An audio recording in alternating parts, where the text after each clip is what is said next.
Support for Up to Date is provided by Geisinger, providing world-class care for our community, here where it matters. Hello and happy Monday. Welcome to Up to Date from WVIA News. I'm Sarah Scinto, here to catch you up on all the news you might have missed over the weekend. They missed the deadline, but state lawmakers did sign the budget over the weekend. And speech-language pathology students lead inclusive cooking classes. It's Monday, July 13th. Let's get you up to date.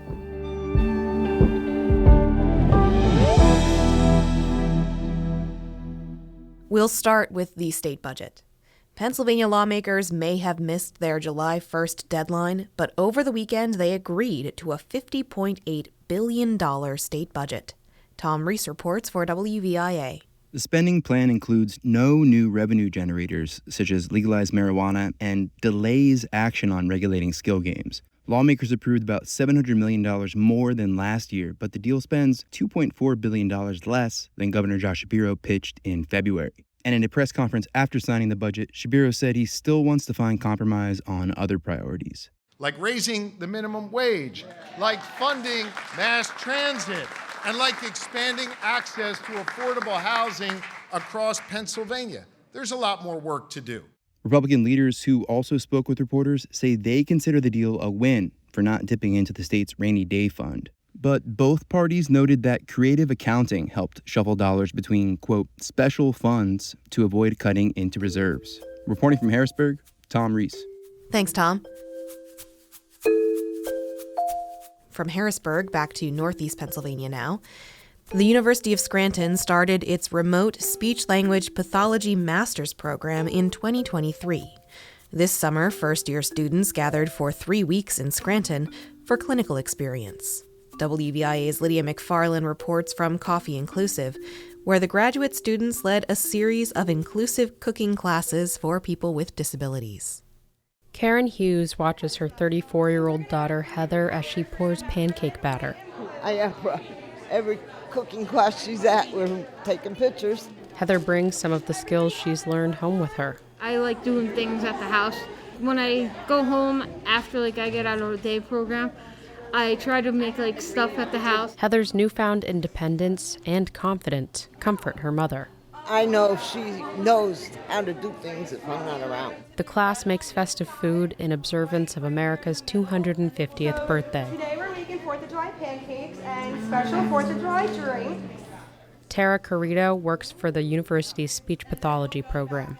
This partnership with Coffee Inclusive aligns with the university's mission to align their academic coursework with service to the community. So our students are able to work on communication skills in a fun setting, like a cooking group, like tonight.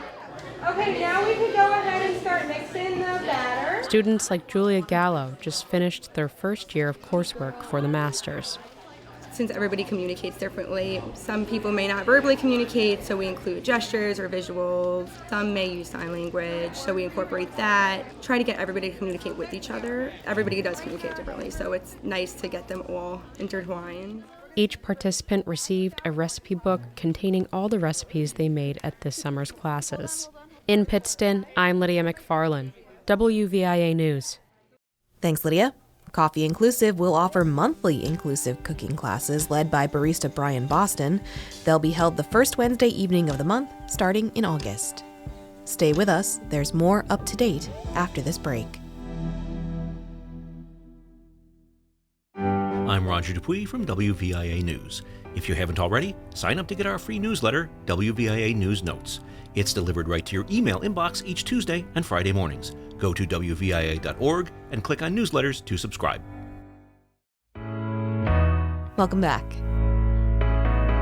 So now it's time for News Voices. This week, WVIA's Sarah Hofius Hall stops by to talk about the 2026 PA School Report Card.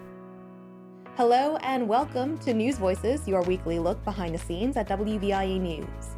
I'm Sarah Scinto. Thanks for joining us. School's out for the summer, and that means WVIA's PA School Report Card is out too. WVIA education reporter Sarah Hofius Hall has spent weeks putting the analysis together, and she's here now to tell us what she found. Hi, Sarah. Hi, Sarah. Welcome. Thank you so much for being here. So let's start with some behind the scenes. Talk a little bit about the weeks that it's taken to put this together. How does the PA School Report Card happen? A lot of spreadsheets, a lot of analysis, really taking those numbers, but finding out what the story is behind those numbers and kind of doing my own calculations and figuring out, okay, where do I go from here? What schools do I want to visit? Who do I want to talk to? Mm-hmm. And so the story behind the numbers this year became about literacy. Can you talk about why that happened? I looked at, so it's the 2025 standardized test scores, PSSAs, and I compared those to the 2019 numbers.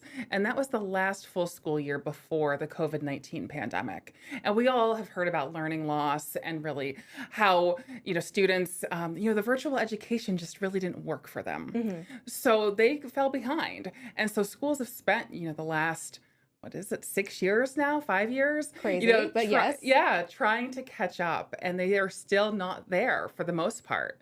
So out of the 500 school districts in Pennsylvania, about a third of them have reached or exceeded their math scores from 2019. But out of the 500, only 4 school districts met or exceeded their English language arts scores. So I really wanted to take this report card and focus on literacy. And so that led you to interviews at a few schools and analyzing that data. What did you find? I actually spent time in rural Columbia County in the Benton area school district. One teacher said that Benton is the best kept secret in Columbia County. And I loved my time that I spent there and what I got to see. So their math scores, or their English language arts scores, only went down by about 2% compared to 2019, which is actually great. And other districts have really struggled, but they've been able to pretty much maintain that level. So I got to see what the teachers are doing. What are they doing that's working so well? They have very small class sizes. They average about 15 kids per class, which really helps. And they have this great community feel there, and they're really able to devote time to their students. They have one teacher who is piloting a new curriculum. I got to spend time in her classroom, and the students were really engaged. So what are some of the struggles that schools have had, and there's a new state mandated reading curriculum out. So how has that helped them?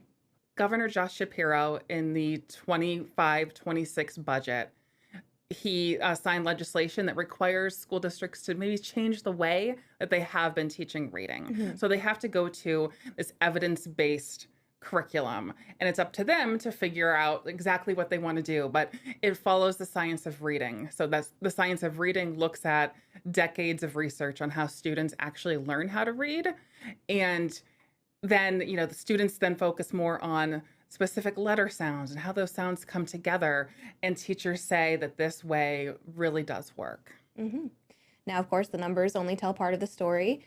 Really quickly, before we finish up, what do the teachers that you've spoken with think of the state of education here in Pennsylvania? They're hopeful.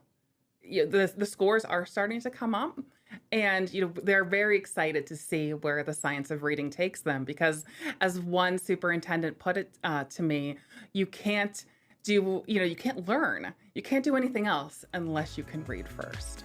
Okay. Well, Sarah, we look forward to even more reporting on this and more of your excellent education reporting. Thank you so much for being here and for all of your hard work on the PA School Report Card. Thank you.